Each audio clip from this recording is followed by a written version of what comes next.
Dubliner Mike Meegan is a doctor who lives and works with some of the poorest people in Africa, in an area devastated by AIDS and tropical diseases. He came here 25 years ago with no clear idea of what he wanted to do, but with a passion to help the suffering, the starving, and the dying.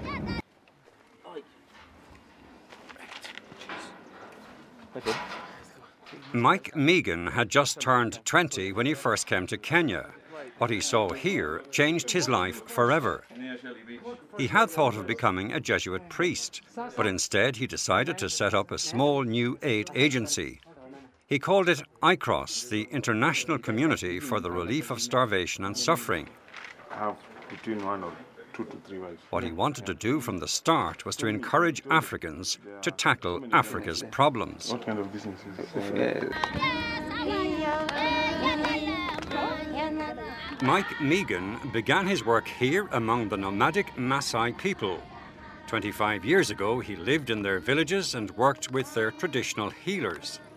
Today, his new health clinics are transforming the lives of 300,000 people.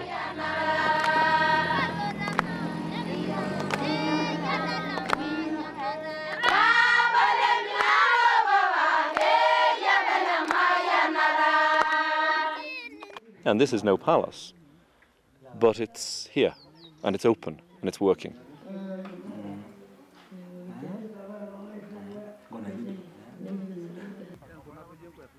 Steve Masenka grew up in a traditional Masai village.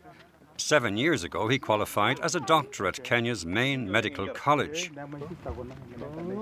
He could have had a highly paid career in medicine in the capital, Nairobi. Instead, he decided to come back here and live and work among his own people. Steve could live in a nice house in Nairobi. He could drive a car. He could have money in the bank. And instead, he's living, as his family have done for centuries, in a traditional Masai hut, made out of cow shit and small bits of wood. And he lives there with no electricity, no water, no toilet, and that's the doctor for this community. And he's saying, I want to go and help these people who are the poorest people on earth that I've ever seen, and these are the people who I should be with. He could get 20 times the salary tomorrow, and instead he wants to work in this program. Steve would be, if he was living anywhere else, respected for being a hero. He'd be respected for living in extreme poverty.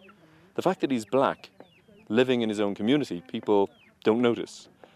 But what he's turned down to live among his own people, with humility and with gentleness and with service, is to me really amazing.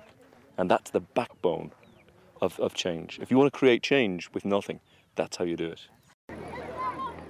During his 25 years in Africa, Mike Meegan has contracted many of the diseases he's devoted his life to fighting.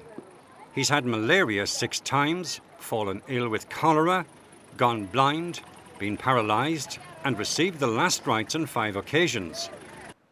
I will lie on my deathbed only as a man, and I will face my God only as a man, and I will answer to my God only as a man. Full of sin, full of weakness, full of all sorts of stuff. But I will answer him and say, this is the best I could do.